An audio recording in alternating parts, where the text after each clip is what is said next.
Komisi Komunikasi Sosial Keuskupan Agung Jakarta mempersembahkan Oase Rohani Katolik yang dibawakan oleh para imam Keuskupan Agung Jakarta. Selamat mendengarkan.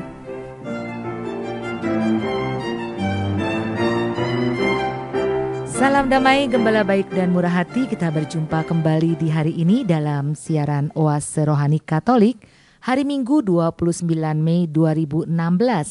Hari ini kita memperingati Hari Raya Tubuh dan Darah Kristus. Telah hadir bersama kita di hari yang istimewa ini, Pastor Bonifacio Oni SDB.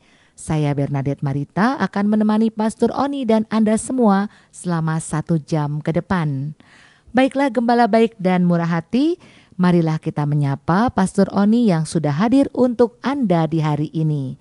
Apa kabar Pastor Oni? Baik Marita, apa kabar para pendengar yang terkasih? Salam sejahtera. Salam sejahtera juga Pastor Oni. Dan para pendengar, semoga Anda semua dalam keadaan bersemangat dan siap untuk menyimak firman Tuhan serta permenungan yang akan disampaikan oleh Pastor Oni dalam Hari Raya Tubuh dan Darah Kristus hari ini. Marilah kita mengawali jumpa kita dengan sebuah doa yang akan dipimpin oleh Pastor Oni. Marilah kita siapkan hati kita. Kita buka dengan tanda kemenangan Kristus. Dalam nama Bapa dan Putra dan Roh Kudus. Amin. Bapa yang maha baik, terima kasih Engkau telah menjaga kami dari malam tadi sampai pada bangun tadi. Ya Bapa, teruslah menjaga kami dalam setiap langkah, sehingga apa yang kami lakukan selalu menjadi pujian untuk nama-Mu. Kami berdoa untuk orang-orang yang kami kasihi yang sedang sakit khususnya, semoga mereka bisa cepat sembuh. Ya Bapa, lindungilah kami selalu. Amin.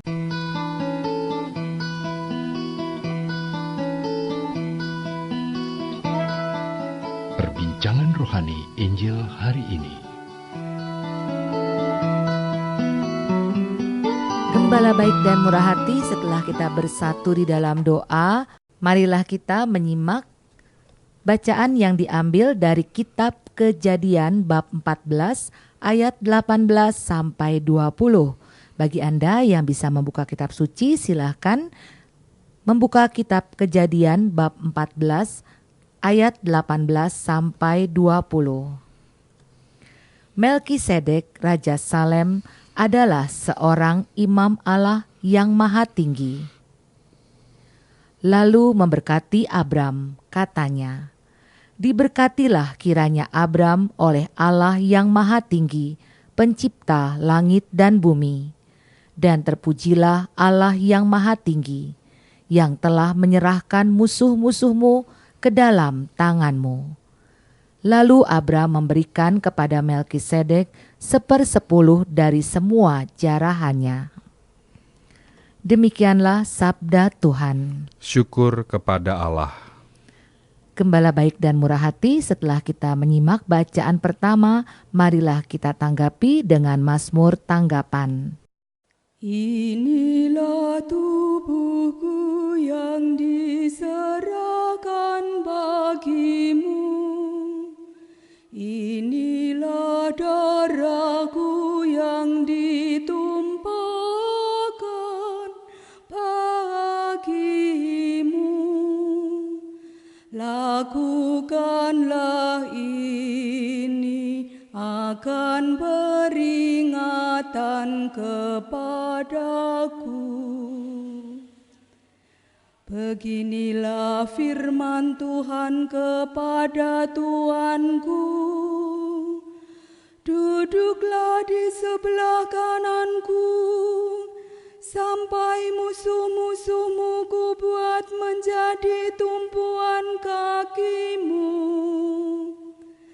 Tongkat kuasamu akan diulurkan Tuhan dari Sion. Berkuasalah engkau di antara musuhmu. Inilah tubuhku yang diserahkan bagi darahku yang ditumpahkan bagimu. Lakukanlah ini akan peringatan kepadaku. Sejak dalam kandungan, sejak fajar masa mudamu, Tuhan telah bersumpah dan tidak akan menyesal. Engkau adalah imam untuk selama-lamanya menurut Melkisedek. Inilah tubuhku yang diserahkan bagimu. Inilah darahku yang ditumpahkan bagimu. Lakukanlah ini akan peringatan kepadaku. Pendengar setia Gembala Baik dan Murah Hati, sekarang kita siap untuk membuka surat pertama Rasul Paulus kepada jemaat di Korintus bab 11 ayat 23 sampai 26. Surat Rasul Paulus kepada jemaat di Korintus bab 11 ayat 23 sampai 26. Saudara-saudara terkasih, apa yang telah kuteruskan kepadamu ini telah aku terima dari Tuhan, yaitu bahwa Tuhan Yesus pada malam ia diserahkan mengambil roti, dan sesudah mengucap syukur atasnya, ia membagi-bagi roti itu seraya berkata, "Inilah tubuhku yang diserahkan bagimu. Perbuatlah ini untuk mengenangkan daku."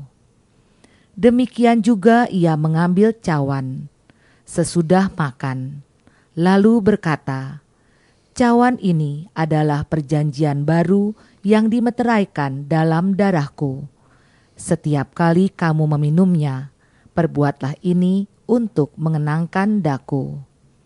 Sebab setiap kali kamu makan roti ini dan minum dari cawan ini, kamu mewartakan wafat Tuhan sampai ia datang." Demikianlah sabda Tuhan. Syukur kepada Allah. Gembala Baik dan Murah Hati, sekarang marilah kita siapkan Injil Lukas bab 9 ayat 9. Injil Lukas bab 9 ayat 11b sampai 17. Mari kita siapkan hati untuk menyimak bacaan Injil.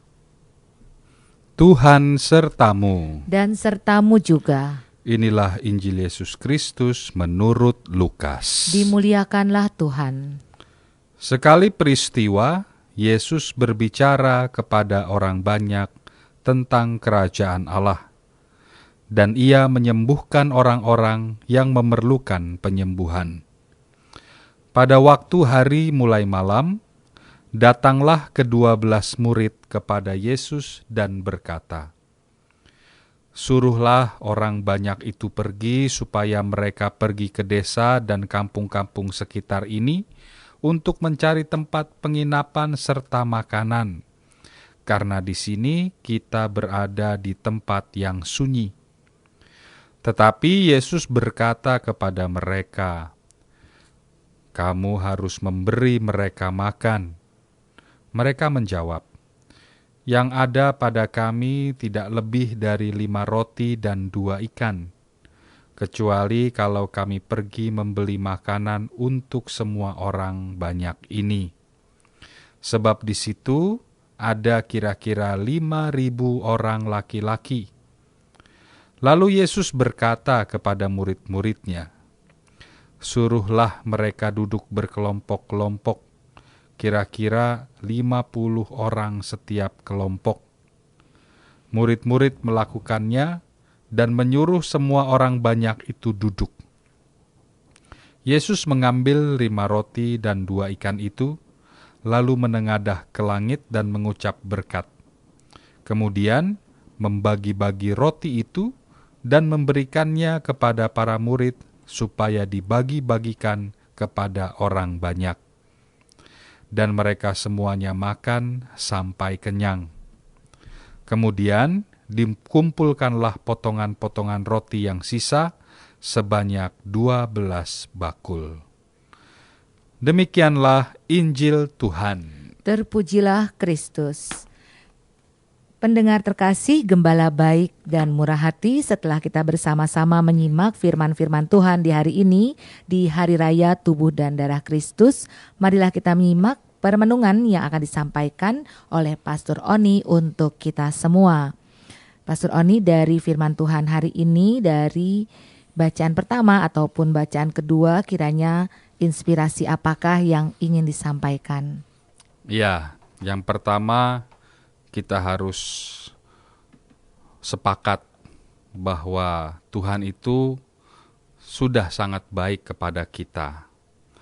Nah, oleh karena itu, kita pun diajak untuk lebih mempersembahkan diri kita secara lebih serius lagi, lebih dalam lagi, dan lebih nyata lagi. Nah, dalam bacaan pertama ini, kita diperkenalkan pada dua tokoh besar di dalam kitab Kejadian. Ada yang namanya Abram dan Melkisedek. Melkisedek artinya sedek. Sedek itu artinya orang baik. Jadi Melkisedek itu orang baik, rajaku. Rajaku adalah orang baik. Dan dia adalah Raja Yerusalem. Tapi sebenarnya bukan cuma raja, dia juga sekaligus imam. Allah yang disembah oleh Melkisedek adalah Allah yang maha tinggi, pencipta langit dan bumi. Nah, Melkisedek ini juga memberikan roti dan anggur kepada Abraham, yang bisa saja dilihat sebagai makanan biasa ya. Roti dan anggur itu bisa saja dilihat sebagai makanan biasa karena mereka makannya memang roti dan anggur. Tetapi di sini kita akan melihat lebih yang berbeda, yaitu sebagai makanan ritual ya, lebih kepada bukan cuman yang biasa-biasa saja tetapi lebih dalam, lebih bersifat spiritual malah. Dan Melkisedek juga memberkati Abram. Dan Abram mau menerima berkat dari Melkisedek itu. Berkat di sini juga mengandung makna penghormatan ya. Mereka berdua saling menghormati, mereka berdua tidak saling bersaing, tetapi mereka saling memberikan rasa hormat. Tapi juga tidak ada hubungannya dengan siapa yang lebih tinggi, yang saya katakan tadi, tidak ada yang siapa lebih tinggi pangkatnya, tidak ada yang lebih tinggi derajatnya. Mereka berdua saling menghormati. Dan lalu apa yang dilakukan Abraham? Abraham juga memberikan perpuluhan yang dia punya, yang dia dapatkan kepada Melkisedek. Nah, di sini ada rasa hormat di antara dua orang besar itu. Mereka bukan mau bersaing, mereka bukan mau mencari nama siapa yang lebih tinggi, siapa yang lebih hebat, tetapi mereka punya tujuan, yaitu memberikan kemuliaan kepada yang lebih tinggi di antara keduanya. Dan kemudian pada bacaan kedua di 1 Korintus ayat 11, bab 11 tadi, diingatkan kembali bahwa dari sejak awal orang-orang Kristen tetap berlanjut merayakan perjamuan Tuhan. Ya, setelah kematian Yesus, orang-orang di Korintus tetap berkumpul untuk merayakan perjamuan Tuhan, untuk mengenang kembali peristiwa kebangkitan Kristus dengan menyantap roti Ekaristi yang menjadi tanda bahwa keselamatan itu benar-benar nyata untuk kita semua. Ya, mereka memberikan pengakuan, memberikan kesaksian bahwa keselamatan yang mereka rasakan itu adalah nyata. Khususnya mereka dapatkan dari santapan roti Ekaristi. Nah, di sini Paulus juga memberikan tekanan pada institusi Ekaristi dengan memberikan penekanan tadi itu dengan mengulang-ulang baik tentang roti dan cawan minum. dia mengatakan, lakukanlah ini menjadi peringatan akan daku. Kenangan akan Yesus yang telah mengorbankan diri dan yang kematiannya telah diwartakan, menghasilkan persatuan antara orang-orang Korintus dan mengakuinya sebagai Tuhan. Ya, jadi yang diwartakan oleh Paulus tentang Yesus yang mengorbankan diri, sekali lagi menghasilkan persatuan antara orang-orang Korintus. Nah, kenapa saya katakan persatuan? Bisa saja kita bertanya-tanya bahwa emangnya ada perpecahan ya? Kok Paulus datang kemudian membuat persatuan? Memangnya ada perpecahan di antara orang-orang Korintus? Iya, betul. Ada perpecahan di antara orang-orang Korintus, yaitu perbedaan yang menghasilkan perpecahan dalam perayaan-perayaan Ekaristi, yaitu pelanggaran Ekaristi yang bertentangan dengan perintah Tuhan.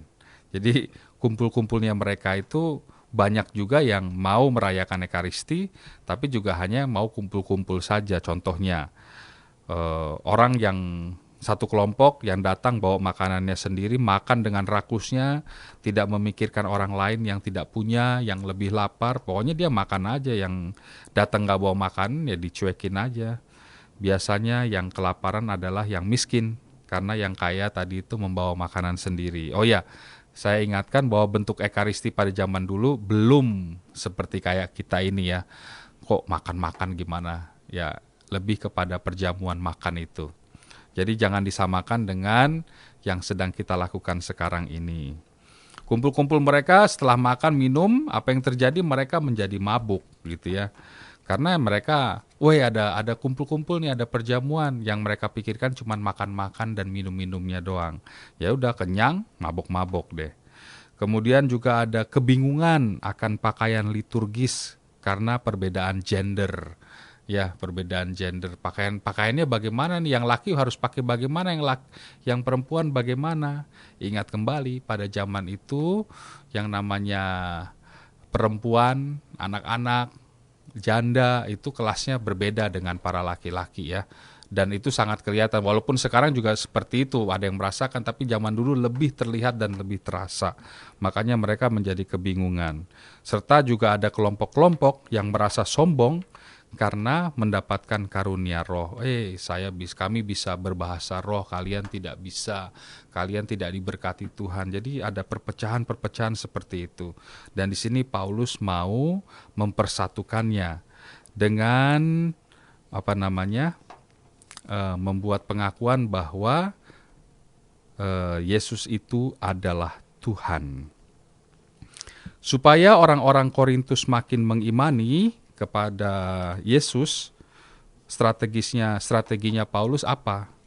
Paulus dia menceritakan kembali tindakan-tindakan dulu yang pernah dilakukan oleh Yesus pada malam sebelum wafat.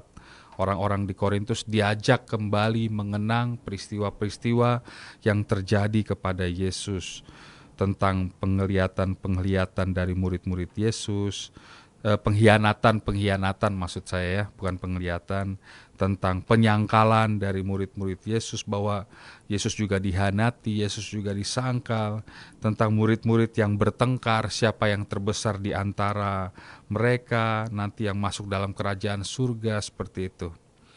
Nah, itu Paulus mau menghindarkan kembali perselisihan-perselisihan tersebut. Lalu Paulus juga menekankan saat Yesus mengambil roti lalu mengucap syukur atas roti itu, dan kemudian memecahkannya lalu berkata bahwa itu adalah tubuhnya, supaya setiap orang yang mengambil bagian dalam roti dan cawan itu mau melaksanakan perintah Tuhan, yaitu saling berbagi dalam kasih Kristus. Nah, jadi Paulus kembali mengingatkan, kalian datang ke perjamuan ini untuk melaksanakan perintah Tuhan, bukan cuma buat makan-makan doang, bukan cuma buat minum-minum doang, bukan cuma buat kumpul-kumpul doang, tetapi yaitu mengingat kembali peristiwa yang terjadi pada Yesus yang lakukan. Kembali berbagi kasih dalam Kristus. Nah, ketika mereka mulai mengerti, di situ pelan-pelan mereka menjadi lebih tahu apa yang harus dilakukan di dalam Ekaristi. Nah, sekarang kita sudah tahu nih ada peristiwa sejarah orang-orang Korintus yang terjadi seperti itu. Jadi kita belajar dari sejarah, dari peristiwa jemaat-jemaat Korintus itu dengan tidak mengedepankan keinginan sendiri daripada untuk kepentingan umum. Ya, banyak jemaat di Korintus tidak berkumpul, saya ingatkan kembali. Banyak jemaat di Korintus tidak berkumpul untuk perjamuan Tuhan. Mereka punya motif yang lain yang lebih rendah dan lebih merusak, yang memecah belah daripada mentaati perintah Tuhan. Karena selama pertemuan yang dikedepankan, yang diutamakan jauh dari ajaran kasih Tuhan. Nah, refleksinya untuk kita yang sekarang ini bagaimana? Dalam paroki, setiap paroki mulai banyak kegiatan-kegiatan, mulai banyak setiap seksi-seksi pasti punya kegiatan hari Minggu, bikin seminar ini, seminar itu. Apakah yang mereka lakukan memang benar-benar untuk berbagi kasih Kristus atau hanya mau menonjolkan kelompoknya saja? Atau di dekorasi bunga altar, wah ini loh gue yang dekor loh, bagus kan, padahal ini gue dapat duit dari gereja sedikit, gue pakai duit sendiri loh. Nah, itu kurang lebih peristiwa-peristiwa itu terjadi juga di dalam Korintus, zaman Korintus. Bagaimana kita melihatnya kembali? Atau yang paling sering apa ya? Lagu-lagu. Gara-gara lagu boleh atau enggak, ribut. Ya, akhirnya perpecahan, yang satu ngambek ngembaliin baju batiknya, nggak mau jadi anggota KOR lagi.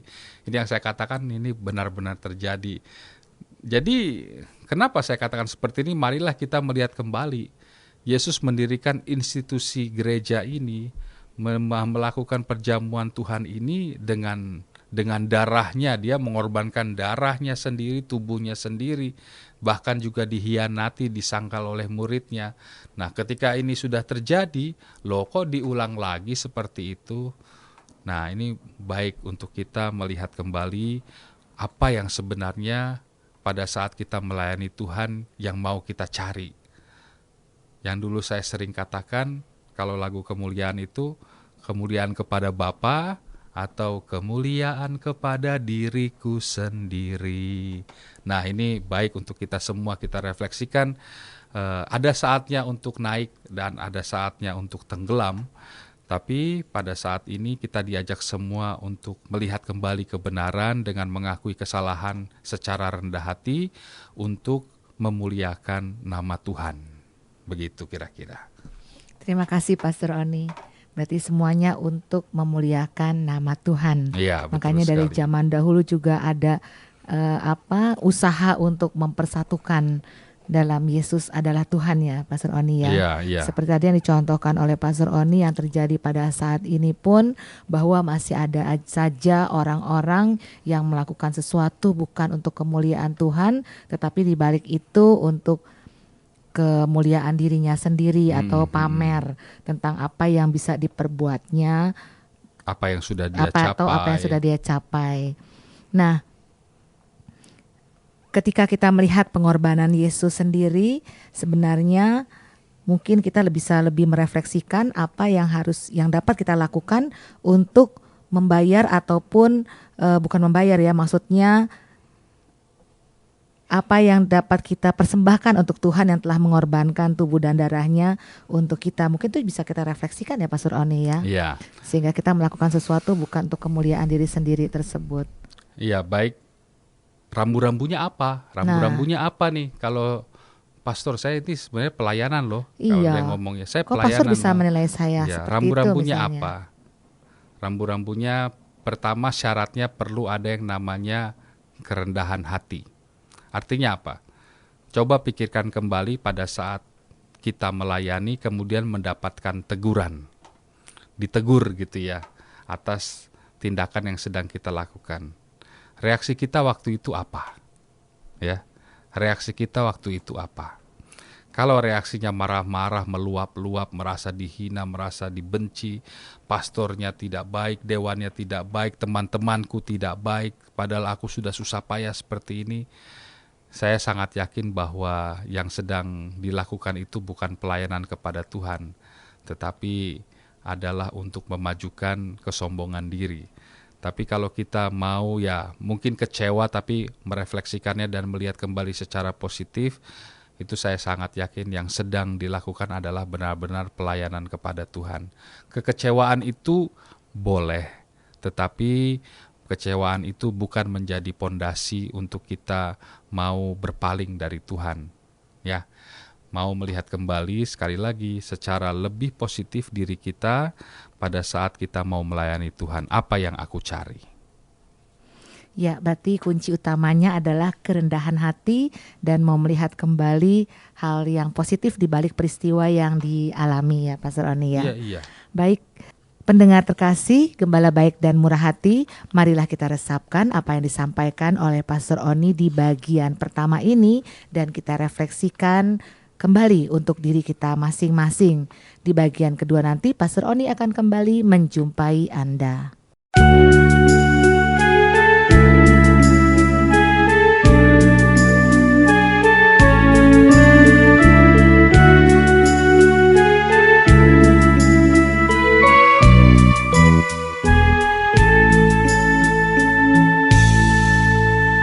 Aku rindu akan Tuhan dalam sakramen terkudus. Aku rindu menerima Yesus Allah manusia. Yesus, Yesus datanglah.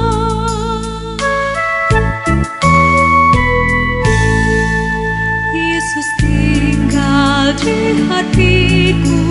Aku amat bahagia. Yesus sungguh sahabatku, dalam suka dalam duka. Yesus kau sahabatku.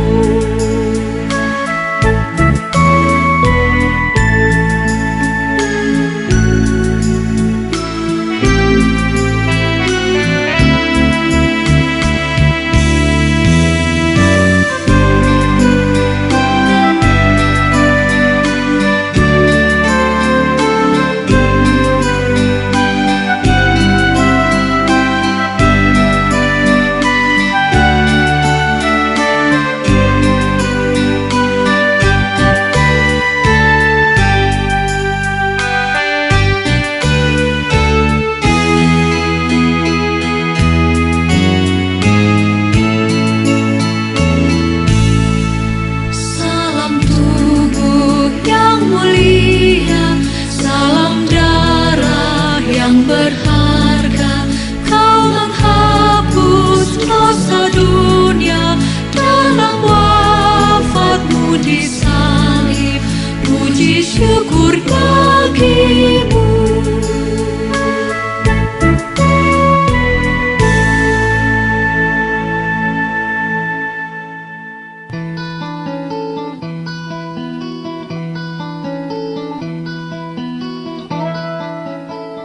Dialog Iman Katolik.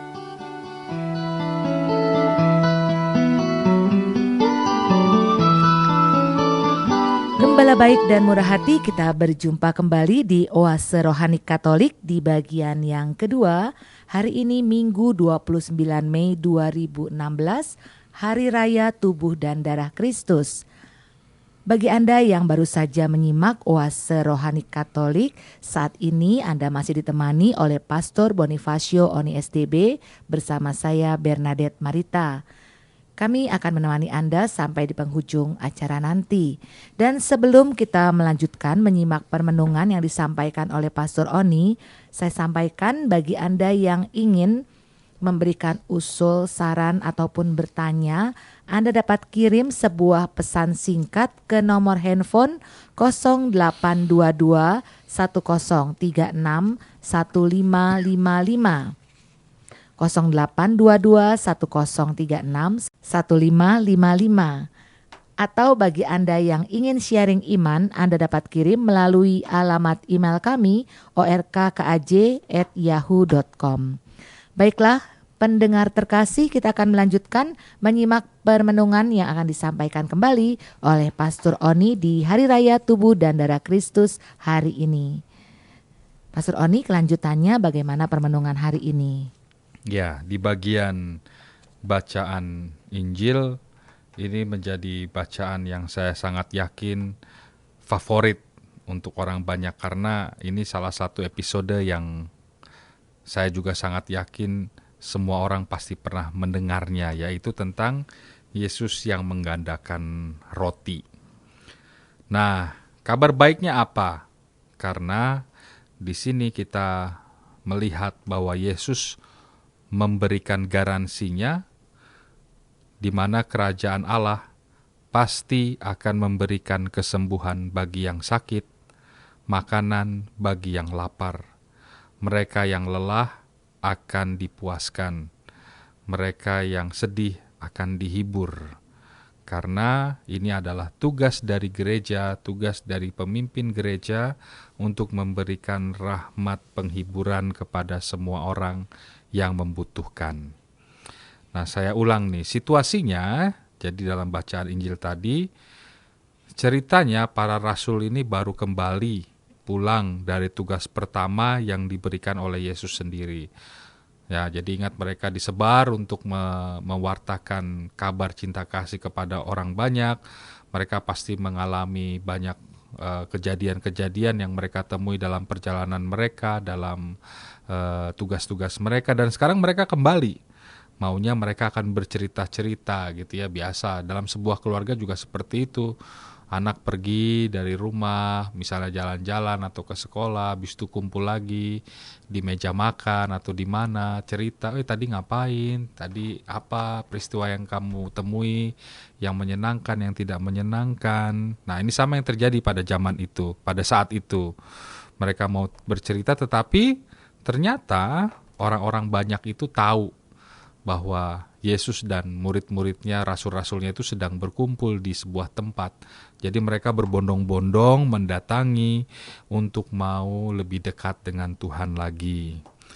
Nah, walaupun begitu, dengan situasi seperti itu, akhirnya Yesus dengan kebaikan hatinya tetap menerima mereka dengan ramah.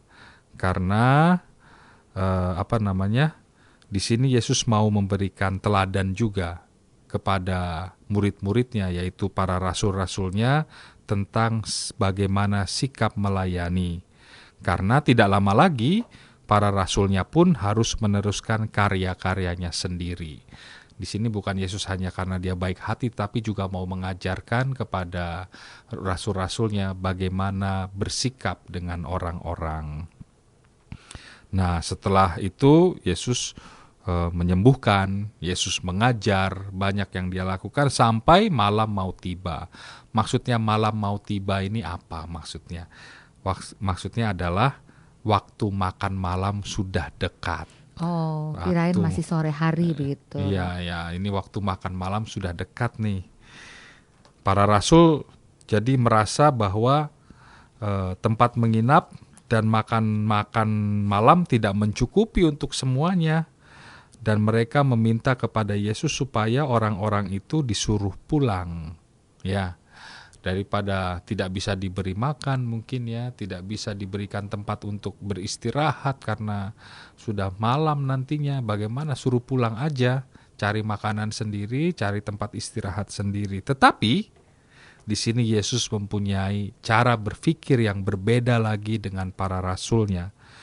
Yesus menyuruh mereka duduk berkelompok, kira-kira satu kelompok 50 orang, lalu dia mengambil ikan dan roti, menengadah ke langit, mengucap syukur, membelah-belah ikan dan roti tersebut, lalu dibagi dalam keranjang-keranjang dan dibagikan kepada kelompok-kelompok di mana orang itu duduk. Dan yang paling indah di sini, mereka akhirnya bisa makan. Bukan cuma hanya bisa makan, tetapi makan sampai kenyang. Mereka dipuaskan oleh pelayanan Tuhan. Dan bahkan akhirnya makanan itu sisa. Makanan itu sisa. Tadi saya katakan di awal bahwa ini adalah salah satu episode favorit. Karena episode ini adalah moto dari tabisan saya. Memang bukan dari yang Lukas 9, tetapi ceritanya kurang lebih sama. Moto tabisan saya itu ada seorang anak di sini yang mempunyai 5 roti dan 2 ikan. Nah, kenapa menjadi moto? Karena seorang anak, saya katakan tadi itu bahwa namanya anak kecil itu nggak dianggap gitu ya. Nggak bisa apa-apa pada zaman itu. Ya anak kecil lo bisa apa sih? Zaman sekarang juga banyak yang menganggap seperti itu. Tapi ternyata yang punya 5 roti dan 2 ikan ini adalah anak kecil. Dan yang Yesus lakukan apa? Dia menengadah ke langit, mengucap syukur, berdoa, dan dipersembahkan kepada Tuhan. Seringkali kita melihat bahwa diri kita adalah seperti anak kecil, tidak bisa apa-apa, tidak mempunyai bakat banyak, tapi yakin kalau semuanya itu dipersembahkan lewat Tuhan, pasti hasilnya akan sangat berlimpah-limpah. Ini adalah salah satu juga motivasi untuk kita semua bahwa jangan pernah menyerah, jangan pernah merasa putus asa karena engkau merasa seperti anak kecil yang gak bisa apa-apa, yang gak bisa mempunyai apa-apa. Tapi kalau semuanya itu walaupun hanya sedikit, bandingkan saja 5 roti 2 ikan untuk ribuan orang itu masuk akal gak? Tidak. Tapi kalau semuanya kita lalui bersama Tuhan, itu hasilnya pasti bukan hanya masuk akal, melimpah-limpah, sisa sampai sisa banyak. Nah, sekecil apapun yang ada dalam diri kita, sekali lagi, kalau kita persembahkan kepada Tuhan, hasilnya akan luar biasa. Nah, sikap memberi makan oleh Yesus ini mempunyai makna bahwa gereja juga wajib memberi makan kepada kepada mereka yang membutuhkan. Ini adalah sikap kewajiban gereja untuk membantu orang-orang yang tidak mampu. Yesus memberikan teladannya di sini. Dan kita juga sebagai warga gereja, jadi gereja itu bukan gedung atau gereja itu adalah pastor paroki atau pastor paroki dan dewannya.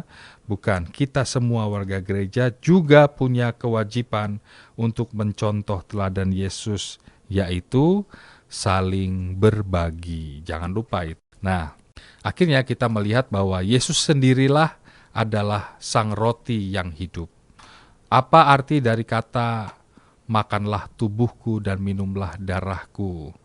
Nah, ini kalau yang dengar bukan orang Katolik, kadang-kadang mereka menjadi bingung. Ini kayak ritual magic gitu ya, ritual magis gitu ya. Jadi seperti benar-benar mau memakan daging mentah dan minum darah yang segar itu, yang dari manusia itu. Tetapi kita tahu bahwa yang dimaksudkan oleh Yesus, tubuh dan darahnya adalah dirinya sendiri yang dia bagikan, kehidupannya sendiri dia bagikan untuk menyegarkan kelaparan kita, untuk memberikan kita keselamatan.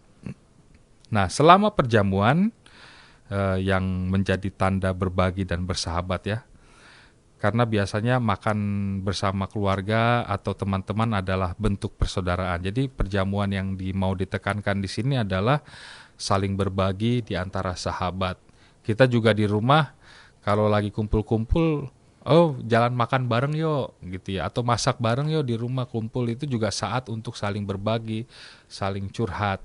Tapi sayangnya keluarga zaman-zaman modern ini hal berkumpul makan itu sudah mulai dilupakan. Mungkin makannya benar, tapi yang dilihat bukan mata, yang dilihat HP-nya sendiri-sendiri ya. Jadi berbagi lewat HP itu saya pikir kurang baik.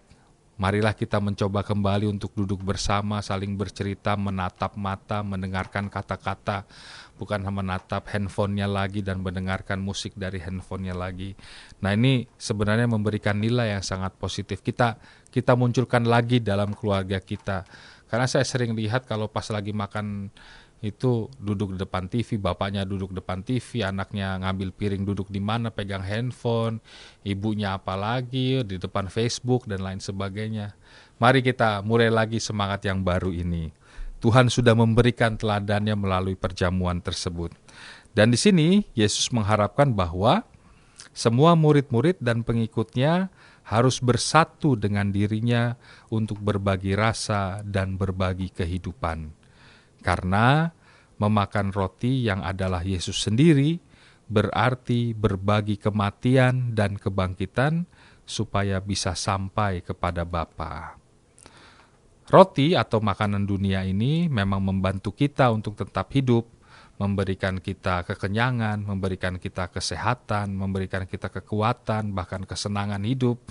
Tapi bedanya roti surgawi, yaitu Yesus sendiri, membantu kita untuk mencapai tujuan hidup di dunia ini, yaitu kembali kepada Bapa. Ya, roti makanan duniawi itu hanya untuk diriku sendiri dan kembali kepada diriku sendiri, tetapi kalau roti surgawi, kita kembali kepada Bapa.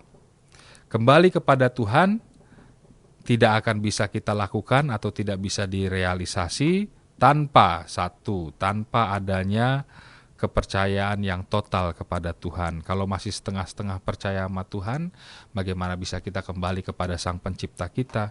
Karena kita tidak mempercayainya. Yang kedua, kalau tidak ada rasa syukur yang kita dapatkan di dunia ini, bagaimana kita bisa kembali kepada Tuhan? Dan yang terakhir, tanpa adanya berbagi cinta dengan sesama. Jadi, apa yang sudah kita dapatkan di dunia ini, bersyukurlah, percayalah kepada Tuhan, tetapi jangan engkau simpan sendiri, baiklah kalau engkau juga bagikan kepada yang lain. Karena tubuh Kristus yang dibagi-bagi itu juga bukan hanya untuk Kristus sendiri. Coba kalau kita mengingat kembali pada saat doa syukur agung, pada saat Romo memberkati tubuh dan darah Kristus, hosti dan anggur, tangannya menelungkup, menutupi, memberkati hosti dan anggur tersebut. Karena Romo mendapatkan kekuatan anugerah berkat dari Tuhan lewat Romo untuk mengubah tubuh hosti dan anggur itu menjadi tubuh dan darah Tuhan. Dan setelah itu dari Romo dibagikan kepada umat sekalian melalui hosti yang kita makan tersebut. Nah, itu udah cinta Tuhan kita terima melalui hosti itu, janganlah kita simpan sendiri, haruslah kita bagi-bagi. Kapan? Ingat, pada saat penutupan Ekaristi, Romo mengatakan, misa sudah selesai, pergilah engkau diutus. Nah itu, diutus untuk berbagi lagi kepada yang lain. Nah kemudian, Ekaristi ini adalah roti yang dibagi-bagi. Tadi bacaan Injil yang kita dengar dalam Lukas ini memperlihatkan para rasul sendiri yang memberikan makanan kepada khayalak ramai. Para rasul sendiri ya yang memberikan. Jadi bukan nyuruh orang lain lagi, tapi mereka sendiri yang bekerja. Tindakan itu mencerminkan bentuk solidaritas, yaitu berbagi. Semuanya makan sampai kenyang. Nah, datang ke misa, lalu menerima komuni, berarti kita juga menerima menjadi bagian dalam kehidupan Yesus yang dipersembahkan kepada dunia karena cinta dan ketaatannya kepada Bapa. Oleh karena itu, pesta tubuh dan darah Kristus ini mengingatkan kita bahwa Yesus menyerahkan tubuh dan darahnya, yaitu dirinya sendiri, sebagai hadiah yang istimewa kepada gereja.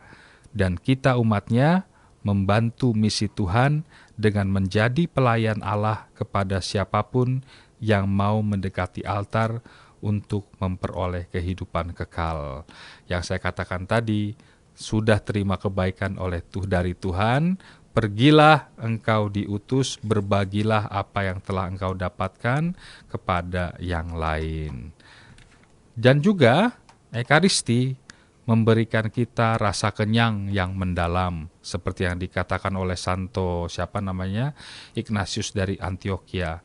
Kami memecahkan roti untuk memberikan obat keabadian, penangkal kematian, dan makanan yang membuat kita menjadi hidup selamanya di dalam Yesus Kristus.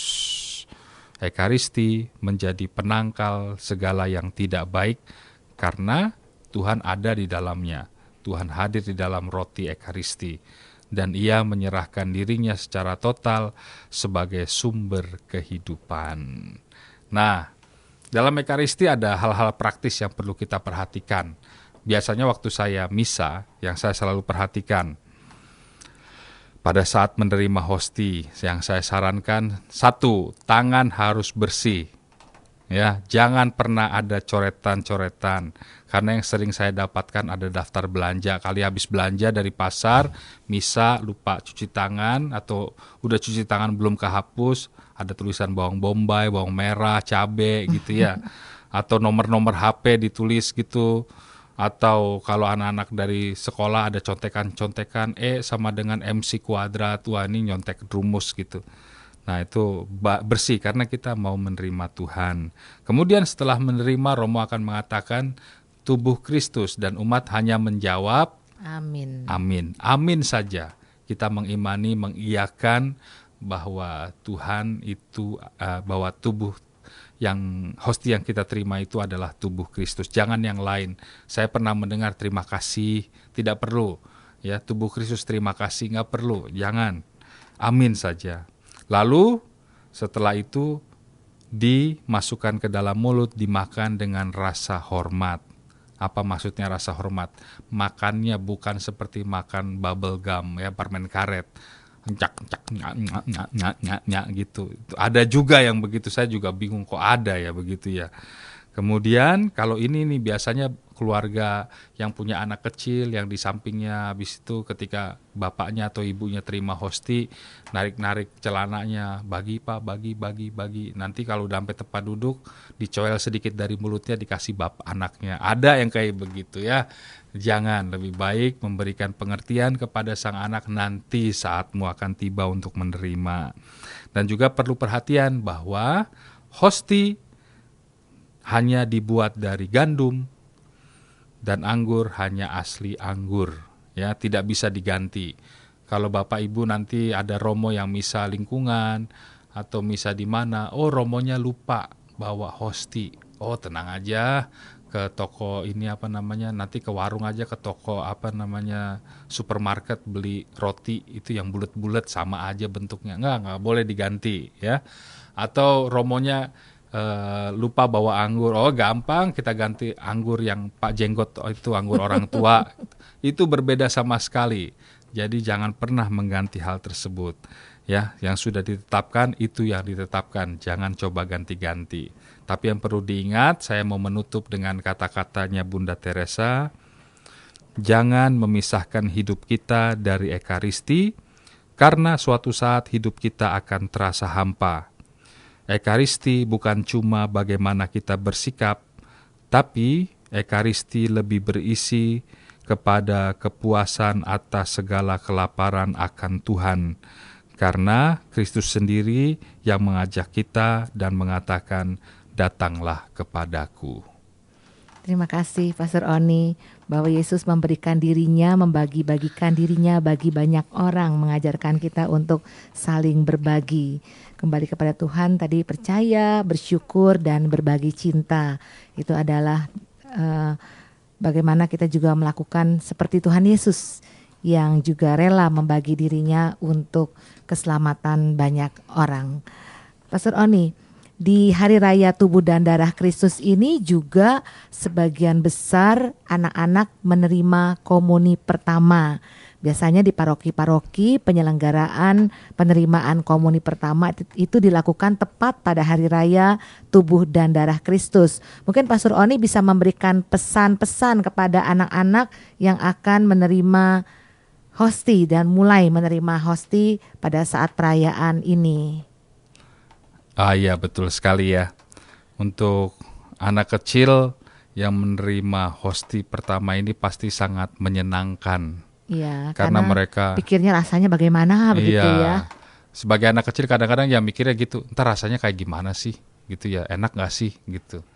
Oh kadang-kadang ada yang pikir, rasanya biasa aja, gak ada rasanya gitu ya. Iya. Tetapi untuk adik-adik yang menerima Ekaristi ini, kalian harus merasa berbangga, bersyukur karena sampai pada waktunya kalian merasakan Tuhan dengan indera kalian, dengan mengecap, kemudian menjadikan Tuhan di dalam hati kalian, di dalam tubuh kalian. Oleh karena itu, tetaplah untuk menjadi orang yang baik, selalu berusaha menjadi orang baik karena Tuhan sekarang sudah selalu bersama-sama engkau. Ya, biasanya ketika akan menerima komuni pertama, mereka ada pembelajaran dulu nih Pastor Oni. Pembelajaran setiap minggu, wajib ke gereja, kemudian juga ada serangkaian yang harus diikuti, pengakuan dosa, kemudian juga ada rekoleksi. Akhirnya mereka mendapatkan kesempatan atau mendapatkan komuni pertama ini. Nah, setelah itu bukan berarti selesai ya Pastor Roni ya? Oh bukan, masih banyak lagi perjalanan yang panjang. Pada intinya adalah selalu menjadi orang baik, bukan cuman terima apa itu namanya proses-proses selanjutnya dalam bentuk upacara-upacara itu saja, tetapi bagaimana hati ini selalu tertuju kepada Tuhan, menjadi orang yang baik paling penting itu. Ya, kemudian apa ada pesan juga buat papa dan mamanya? Kan harus juga ada mereka harus lebih rajin ke gereja tentunya. Jangan dianggap anak kecil udah di luar lagi deh boleh main-main kan. Kalau masih kecil tuh suka-suka mereka tidak ikut duduk mengikuti misa dengan baik. Tetapi pendampingan orang tua itu juga sebenarnya penting untuk anak-anak. Ayo mengikuti tata cara atau perayaan Ekaristi dengan sebaik-baiknya. Iya, untuk orang tua ini lebih serius lagi karena yang saya sering dengar adalah, kok kamu nggak ke gereja waktu itu? Nggak diantar sama papa mama. Mereka kemana? Oh mereka masih tidur. Mereka kemana? Oh mereka pergi. Kalau orang tuanya ditanya, akan belum komuni Romo. Ngapain juga? Tapi ya ini, oleh karena itu untuk orang tua mulai sekarang lebih mempunyai sikap yang lebih dalam kepada anak-anak mereka secara spiritual, karena ini bukan cuma terima dan tidak terima, tapi perjalanan bagaimana mereka tumbuh dewasa di dalam Tuhan, gitu ya. Sekali lagi, sebuah perjalanan bagaimana mereka bisa tumbuh dan dewasa di dalam Tuhan. Kalau hanya menjadi tumbuh dan dewasa saja, mudah sekali. Tapi di dalam Tuhan ini akan menjadi sulit, karena disinilah peran orang tua menjadi lebih sabar, menjadi lebih baik hati, murah hati, membimbing anak-anaknya, karena akan ada nilai yang lebih di situ. Ya, terima kasih Pastor Oni. Semoga untuk anak-anak yang menerima komuni pertama, kami juga mengucapkan selamat menerima komuni pertama.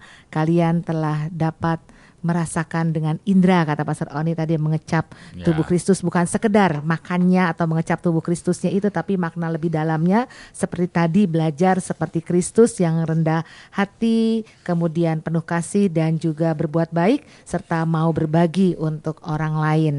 Juga kita sebagai orang tua yang mendampingi anak-anak tersebut, semoga kita pun bisa menjadi contoh dan panutan bagi anak-anak kita. Baik, pendengar terkasih, gembala baik dan murah hati, kiranya apa yang disampaikan oleh Pastor Oni pada hari ini, hari Minggu 29 Mei 2016, di Hari Raya Tubuh dan Darah Kristus, dapat menjadi inspirasi untuk Anda semua dan menjadi bekal di sepanjang perjalanan kehidupan kita. Baik, karena kita sudah berada di penghujung acara, maka Pastor Bonifacio Oni SDB dan saya Bernadette Marita harus undur pamit dari ruang dengar Anda.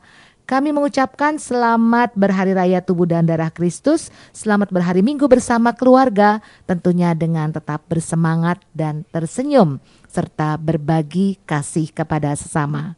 Kita akan tutup jumpa kita dengan doa dan berkat Tuhan melalui Pastor Oni. Marilah kita siapkan hati kita. Pada hari raya Tubuh dan Darah Kristus, Tuhan benar-benar berbagi tubuh dan darahnya sendiri untuk keselamatan kita, untuk kesembuhan kita, untuk kesehatan kita, dan untuk pemenuhan hidup kita. Oleh karena itu, apa yang Tuhan sudah berikan juga aku bisa berikan kepada yang lain. Terima kasih Tuhan atas segala berkat-Mu, atas segala pertolongan-Mu pada diriku sampai hari ini. Bimbinglah aku supaya aku juga bisa memberikannya kepada yang lain. Demi Kristus Tuhan dan pengantara kami. Amin. Tuhan sertamu. Dan sertamu juga. Semoga saudara-saudari, harapan dan cita-cita kita semua diberkati, dibimbing oleh Allah yang Maha Kuasa, dalam nama Bapa dan Putra dan Roh Kudus. Amin.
Demikianlah oase rohani Katolik yang dipersembahkan oleh Komisi Komunikasi Sosial Keuskupan Agung Jakarta yang dibawakan oleh para imam Keuskupan Agung Jakarta.